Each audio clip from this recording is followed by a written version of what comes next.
to Art Day. My name is Sarah. I'm the artist beim Pinselgeschichten. Today I want to play with the art box, the October art box. I showed what came in this box in a vlog earlier, but I didn't have time to play with it yet. So this is what I want to do today. Try all these lovely things for one. And, well, most things, I should say, not all of them, but most things. I want to try them and maybe do some ink drawing. It's Inktober, and I said in the vlog where I showed these that I wouldn't use this stuff for Inktober because I had a plan there already, but that doesn't mean that I cannot do more than one ink doodle drawing every day. So I keep this list next to me.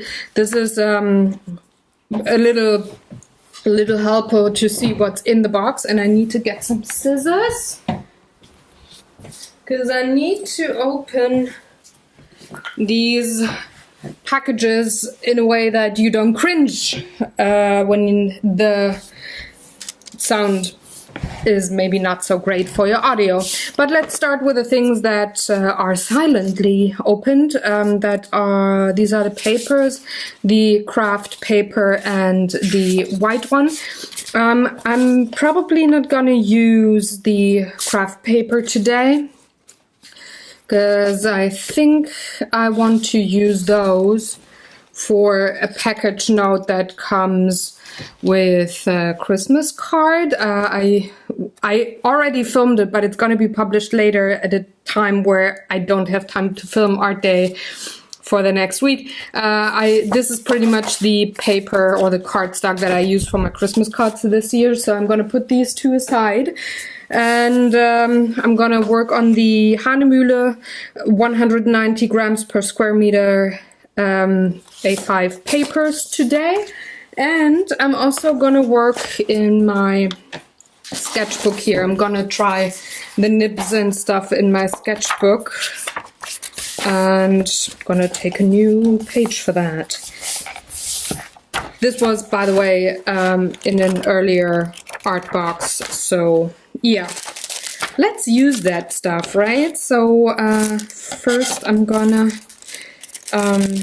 open the nib holder, also pen. It's called a pen, and it is a sick cartoonist pen nib holder for manga that was delivered, and they come, or it came with those nibs here.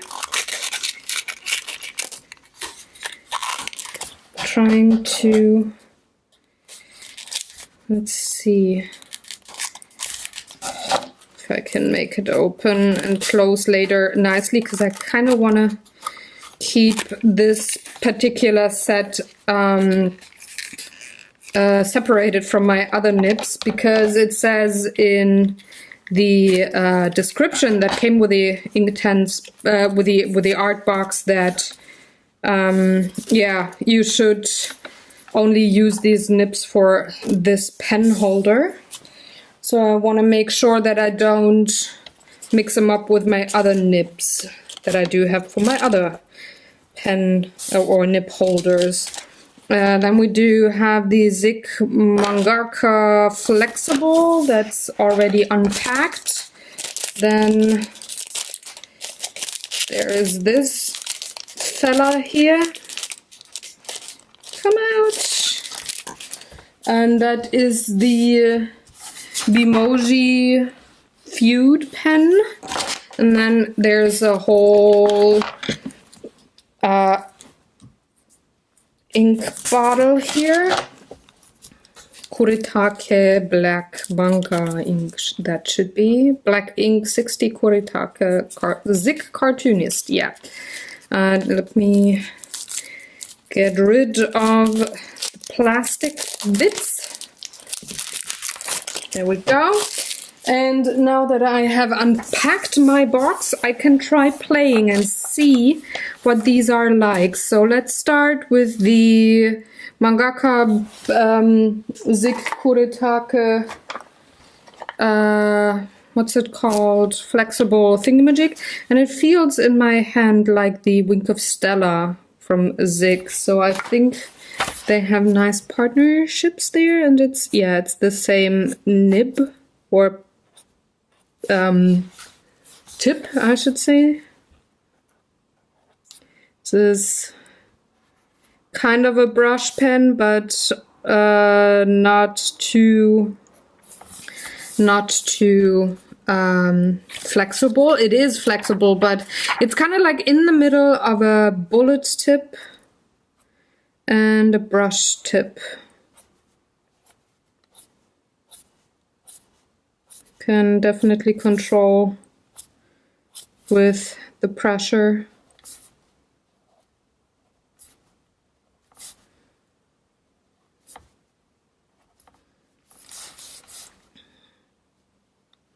With very thin lines.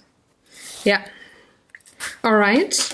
Next goes the, what's it called? Bimoji Feud pen. That is bullet tip, but also quite flexible there. So you can almost have like a brush tip style here. You can see I can feather things out depending on how much pressure I apply.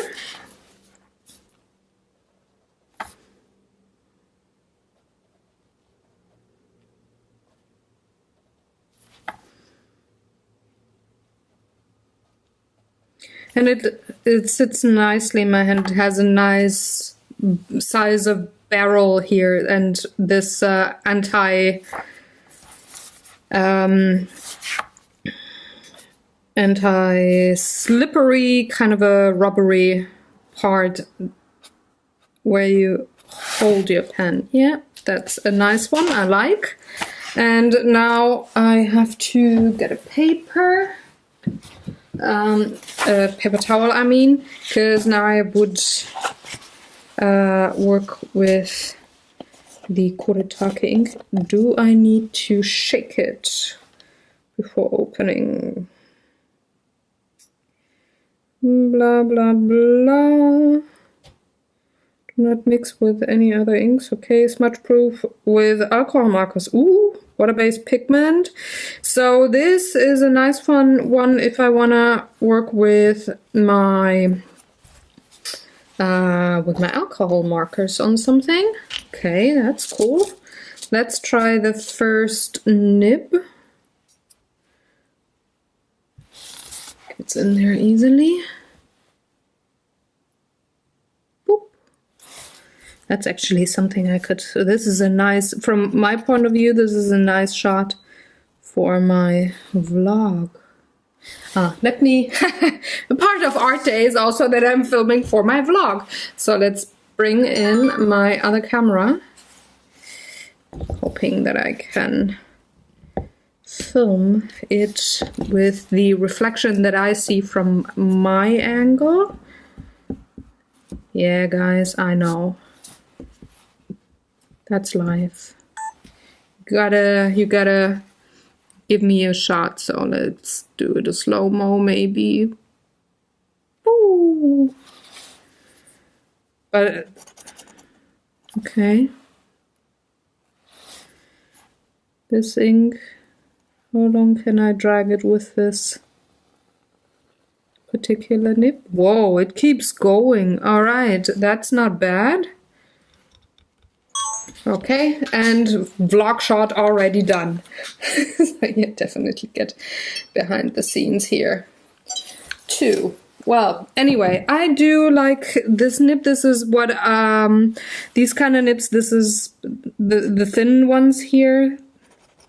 This is what I like to use most when I do use these pen nibs.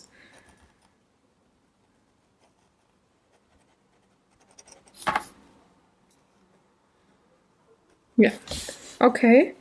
This is like the blue nib that I use on another pen that I have.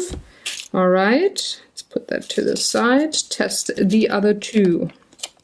And after that I will decide what I'm gonna draw, because I kind of feel like drawing with these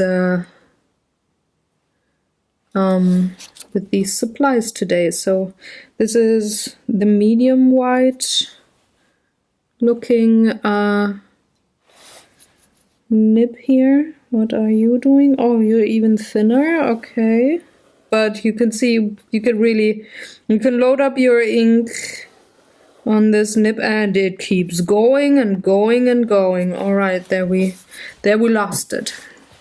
Okay, so this feels a bit firmer,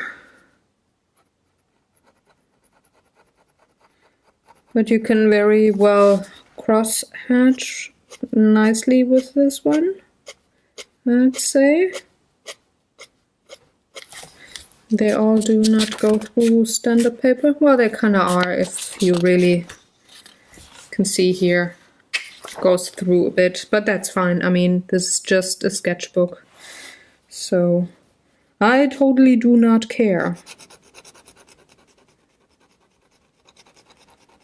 It feels firmer than the first nib I tried, so there's that.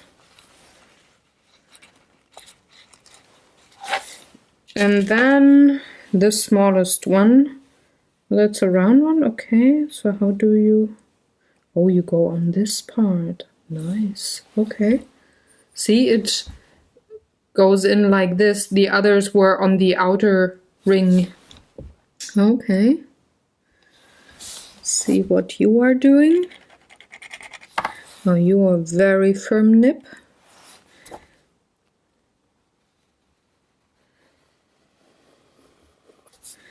But still makes nice consistent lines, and it keeps going and it keeps going, keeps going, keeps going. So you see, I just did load up my pen nib there with a little bit, and it still keeps going. Let's see how, there we go. There it stops. So let me see if I can find out which is which. Oh,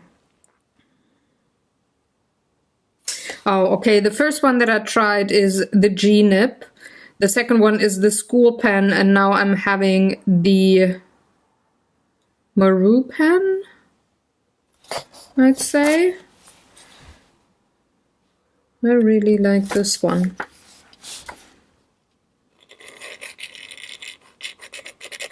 Very thin, very scratchy, but if you hold it like this, very soft, quite flexible, that's true.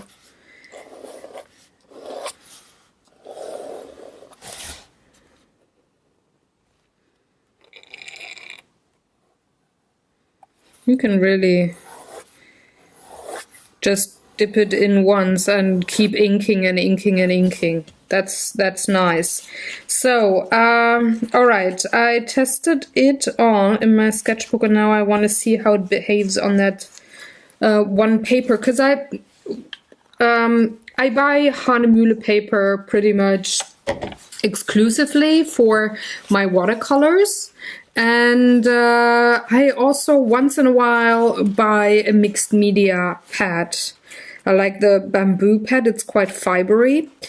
But I've never tried the Hahnemühle paper that comes. How can I get you out of here without inking my fingers? Hey, I made it. I have to be a bit careful. I have to record so many videos today. I don't want to have the inky smudges on every single one of these videos. So I'm gonna put my sketchbook to the side. I don't need that.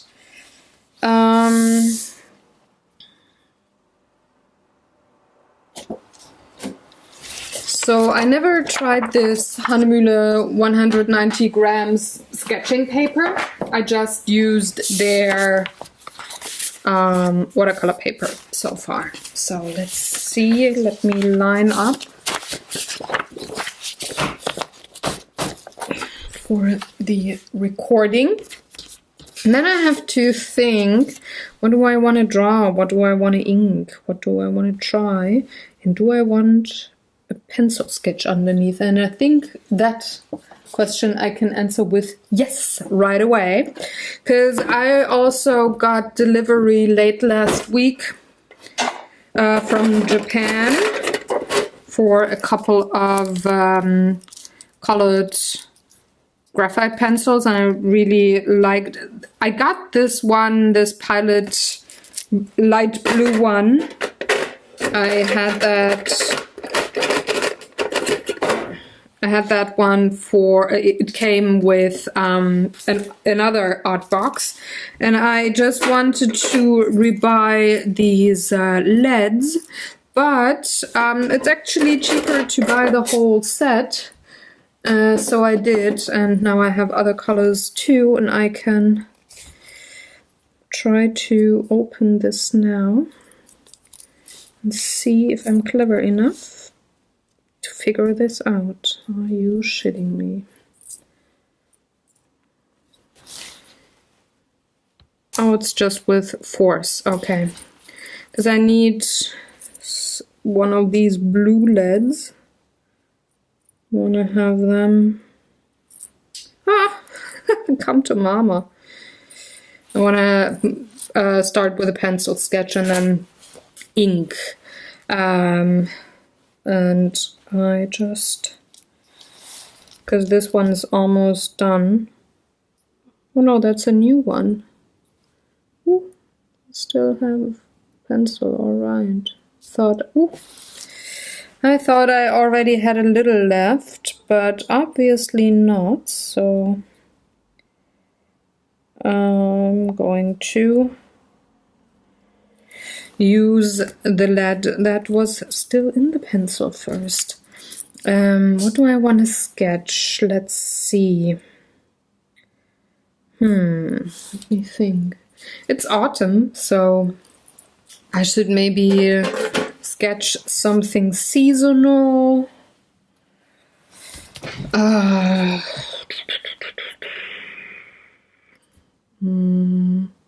Maybe, well, I could always sketch a Psyduck doing something fun. Maybe maybe a little sketch for my husband to put in his office and giggle. So let's see, what's he gonna do? Oh, I know. So, little background story. Currently it's Outlander season, and Monday mornings before I start filming, I watch the newest episode.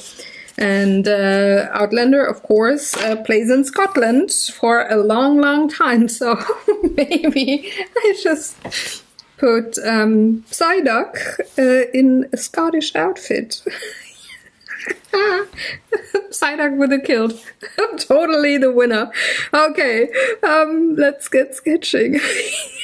Sorry, I amuse myself.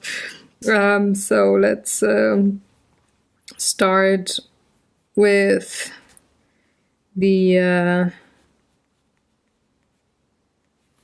with a, I don't know if it is a beak for platypus, but in German it has the same name. It's a Schnabel. So let's start with that. Then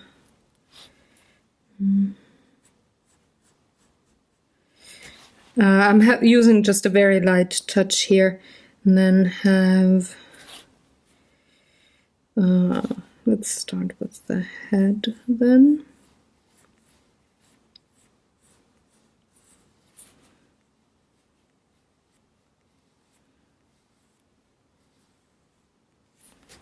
Might be a little too small, the head I mean, so let's make it a little bigger.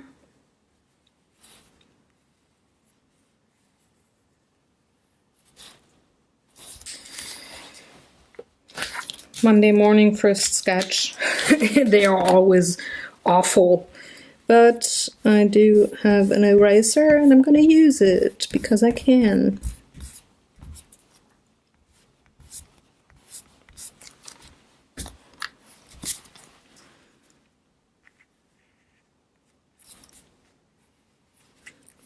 Start with the head and then bring in whatever it is called. I don't know if it is a beak or something. That thing, the platypus. Then, of course, the Scottish hat.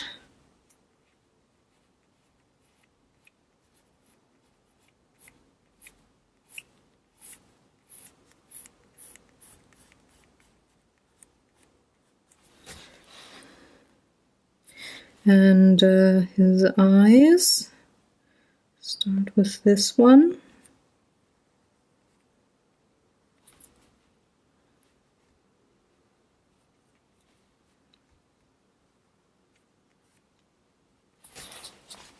And then he needs a kilt.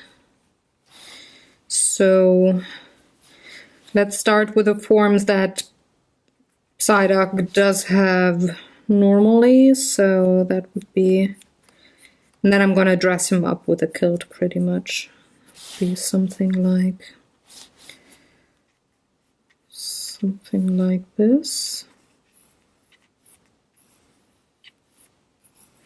I do paint Psyduck in various sceneries every year for Daniel's advent calendar. This year I already made my drawings, or my paintings actually. His advent calendar is already wrapped. So now he gets pretty much an extra Psyduck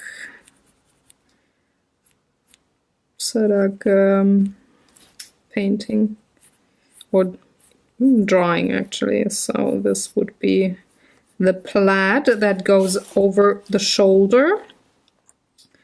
And then we have Psyduck's little arm, a little longer, like that. And let's take away some of the lines already that I definitely won't need.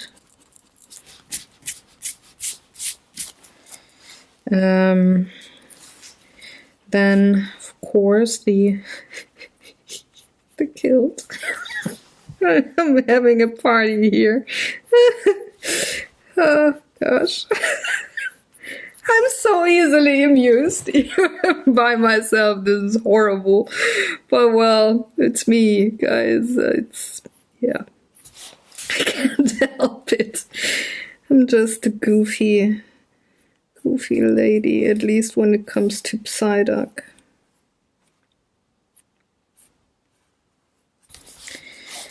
Now for the kilts, it's to go something like this. I still want to have the feet visible, so let's maybe bring them in first.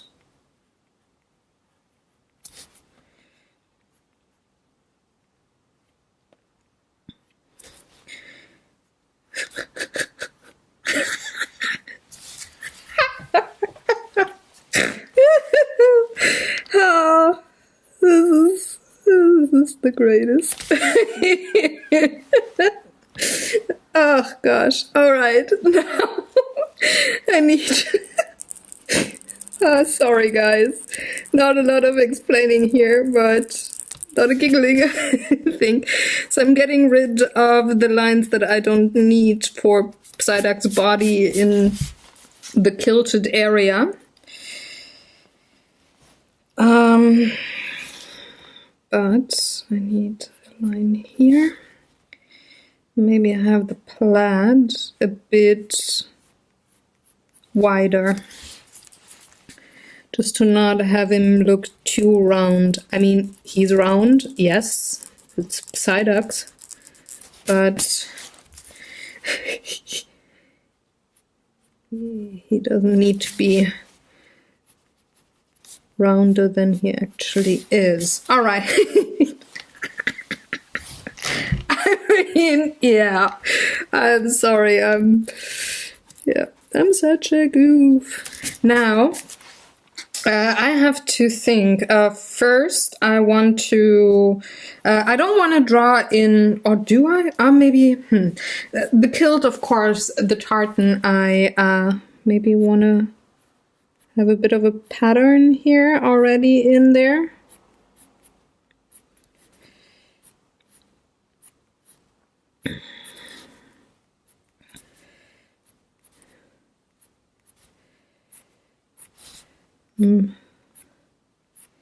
Just sketching in a little bit.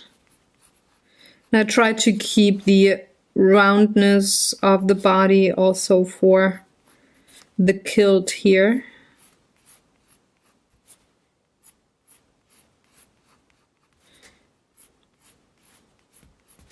Something like this, and the same also goes for this for this part here.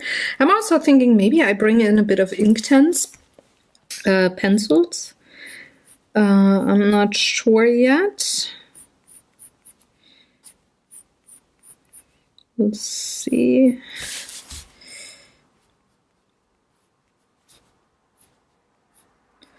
I think I will ink everything first, and then I can decide if I want maybe a speckle of color in there or not. Now I have to think about, okay, which ink do I want to use? And I'm also thinking maybe I want to frame him. So maybe I should have a frame around him and use this ink to fill in the background, and the other pens and stuff, like with a brush, and the others I could use the nibs or the brushes and stuff. Just somewhat of a frame here, maybe a bit more of a rounded corner here. So let's go with this brush here first, and draw in the frame.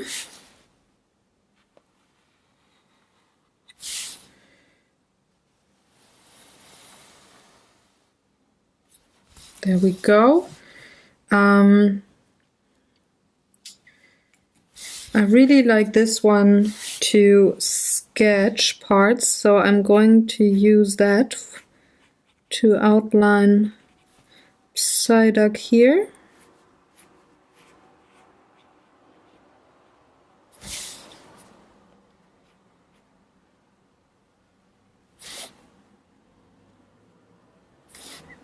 Because I can really sketch in the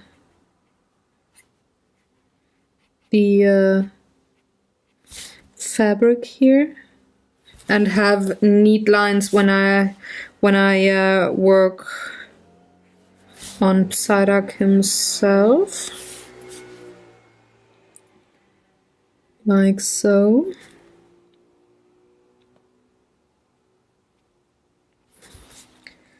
And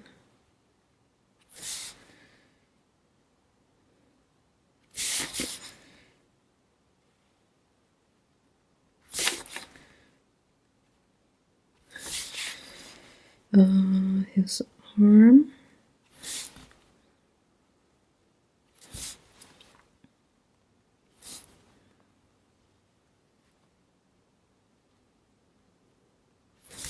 And this is really a nice soft tip, brush tip, and I like it a lot.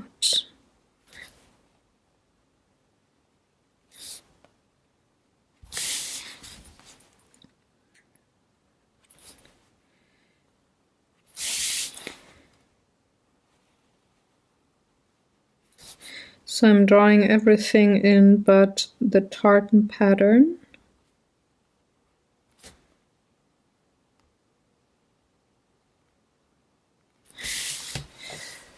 Let me check again on my book. That was the first one. It's not really thinner, so I think I'm gonna use the nib of the last nib that I tried for the tartan, the pattern, I mean. And let's ground him. Otherwise he would be floating. We don't like floating.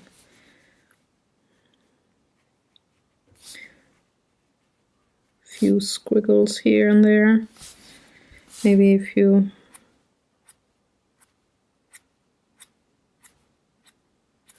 grass blades.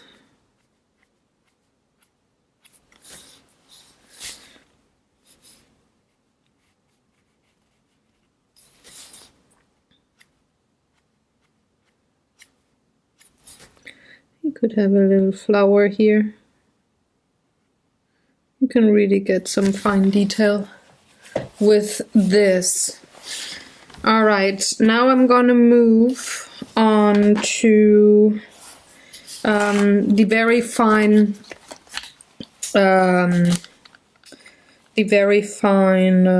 nib that I had used earlier. And then I'm gonna dry this, or paint in the background, dry this, and then I have to see if I can erase any of the blue lines. We'll see. But I need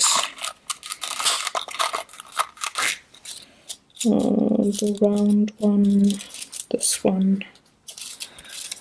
Woo! Don't throw the nibs everywhere, Sarah. Don't do it.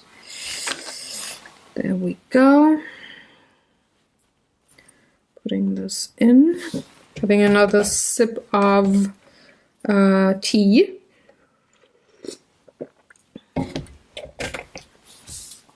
Here's my paper towel. And now I can work on his tartan. So I think I want the long lines first.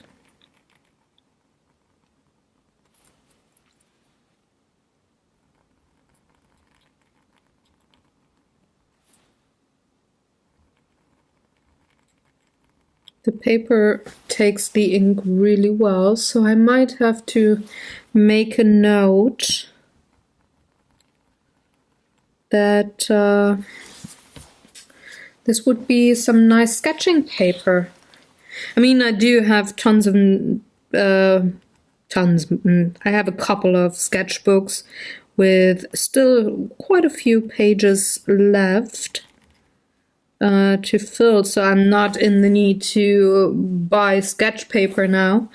But maybe at one point, if I need to buy some, might have to remember this particular one here. I really like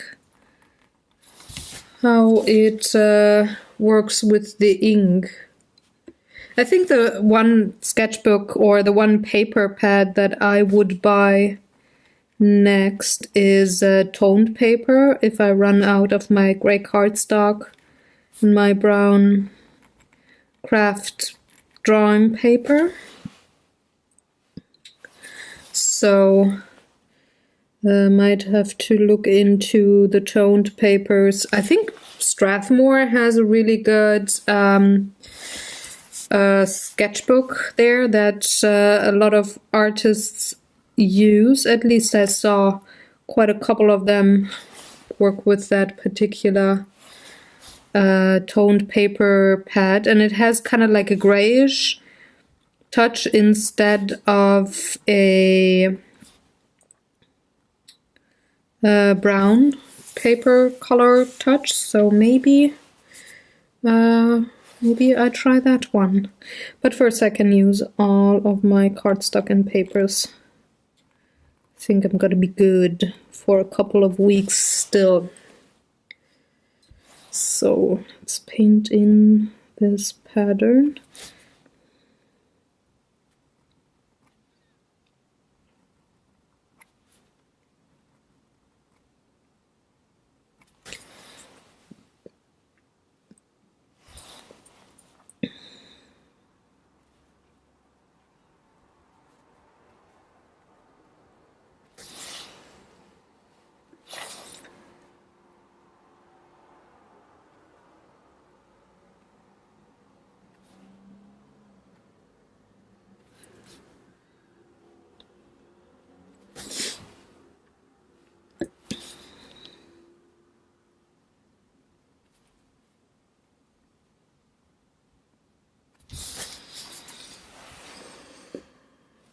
So I will, so what I do when I work with ink and I want to use a brush for it, I look through my watercolor brushes and take an old one that I don't want to use for watercolors anymore, and then I can use it with permanent ink, and it is totally fine. I'm now thinking, do I want to fill a few patterns? I think I will, but I might use the what's it called? The one of the pens for that. I don't think I want to use the nib. But first, I want to paint the backgrounds. I have to clean my nib here. There we go. And then I can get a watercolor brush, an old one that I'm going to use for ink only after that. So let's see which one is beaten up quite a bit. You're quite beaten up already. And I have a lot of these round ones. You are also flaring quite a bit. Oh no, you're supposed to be flary. You're okay. These are all okay. So I'm going to take this one. This is going to be ink by now, or from now on. So let's see. Let me start the vlogging camera once more, just to get some footage for my behind the scenes video. If you want to see sneak peeks of what's maybe, or what I'm working on behind the scenes, what's coming up in the next week or later that same year, you should definitely take a look at the Saturday Talk O'Clock videos, because there I always try to have a sneak peek video of things that I'm working on Mondays where I film. So, and also on other days where I film mainly for Draw for Initiative. So let's put the camera here. You are still in frame. And now I'm just solidly gonna paint the background black. Not the part that he's standing on, but everything else of the background.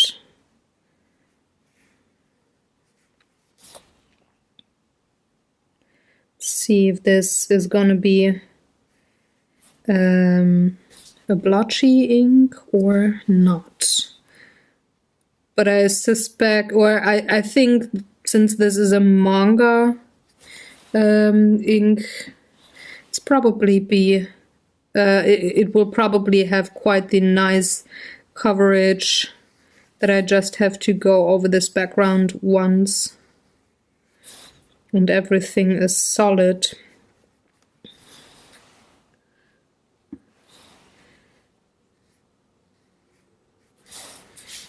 Important thing is that I have to make sure I really only go around Psyduck. Otherwise, he doesn't look that pretty. And I want him to be a pretty Scottish Psyduck.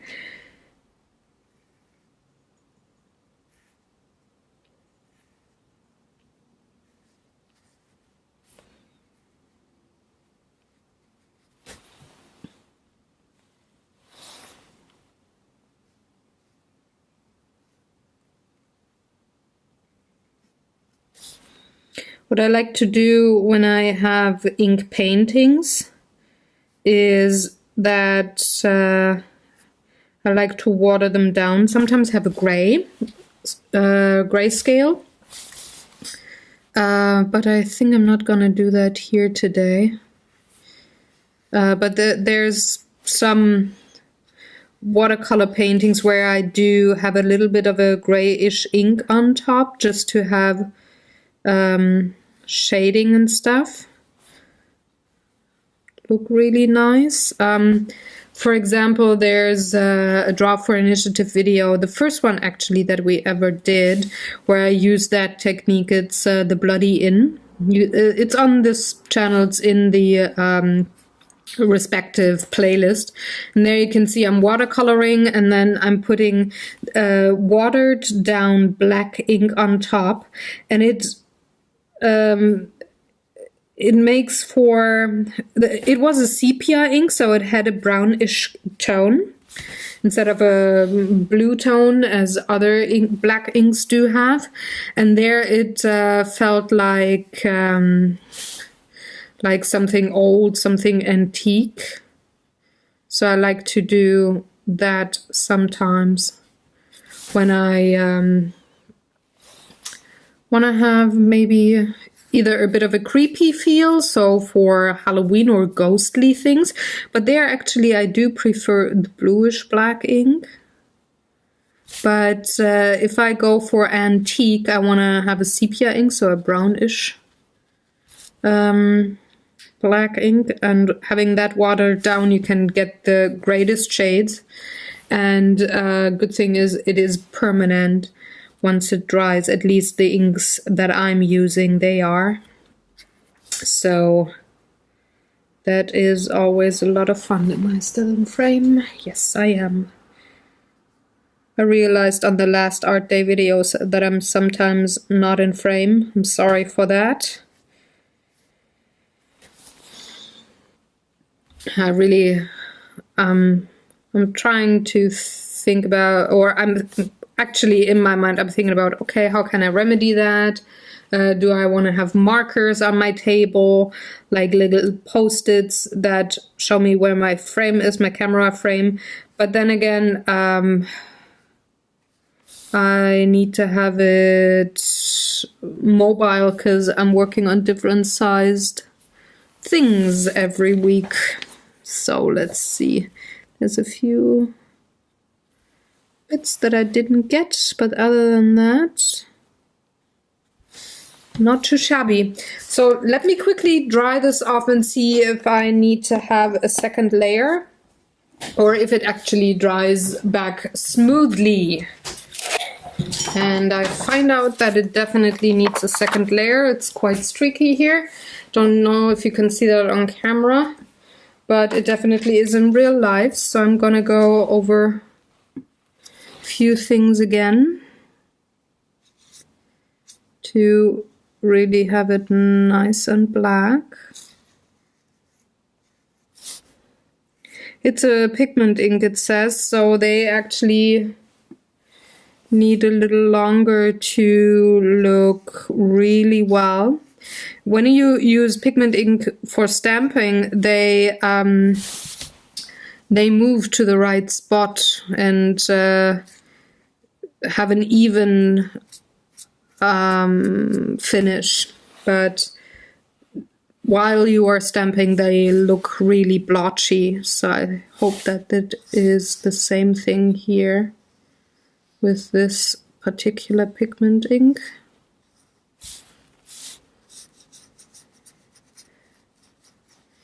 We'll just give it a second coat.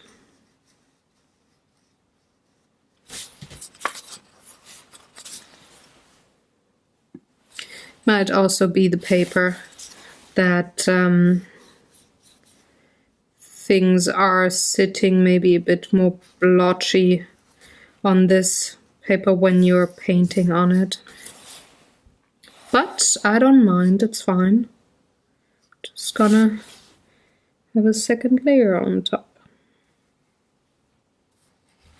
Can never have enough black ink down to have a solid flat background. And I think black ink is quite forgiving.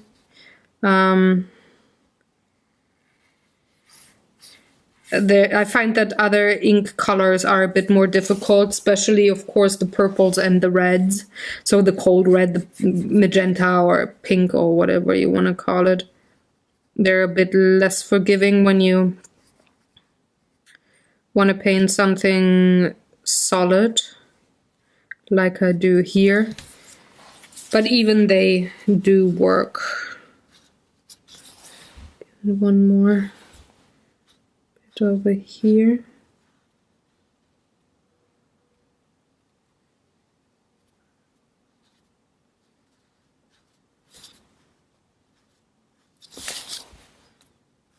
It's quite the oily ink I get. This oily flimmer on when I look against the light. It's quite creamy.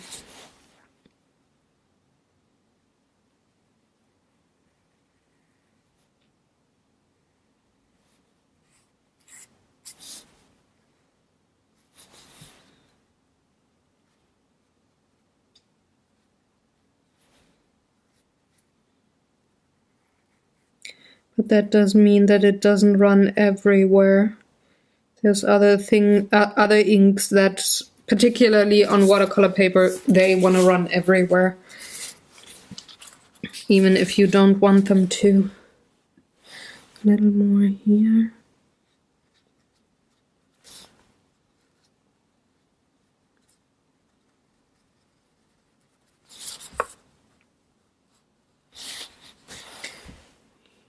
Just a bit more.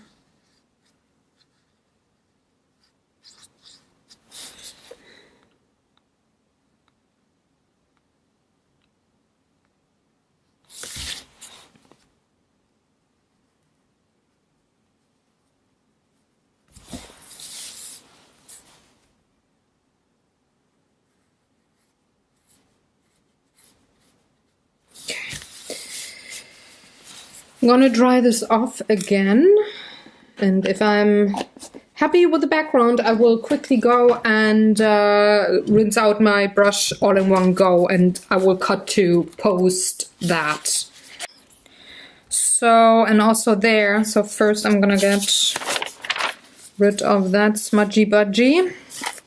I hope the ink is dry now. It should be. So I'm going to erase the blue lines.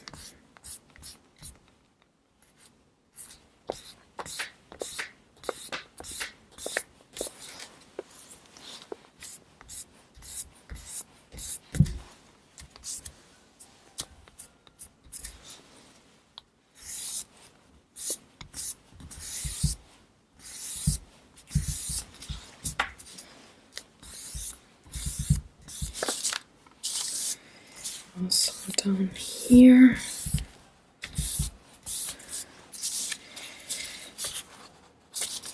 And up here there's also some blue. So once that ink is dry, it really is permanent. I don't have any smudging going on here, but I think you have to make sure, really make sure that the ink is dry. All right, let's see. That doesn't look too shabby. Now I have to think. Well, I can cut this, but I think I'm gonna sign down here, and I'm gonna sign right now, just to get rid of that one little smudge there, and then. I want to cut this first before I go in with a gel pen and have a few grass lines back there on the black background. Just really have to cut a smidge of this.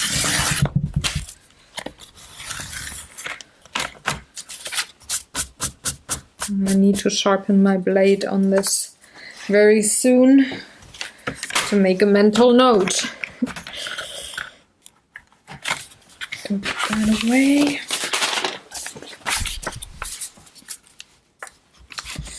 So white gel pen. I have to start it somewhere. Let's start it on the cardboard next to me. Then I could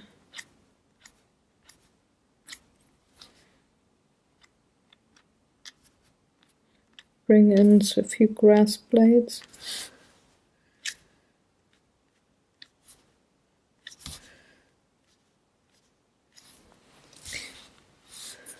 Maybe another flower.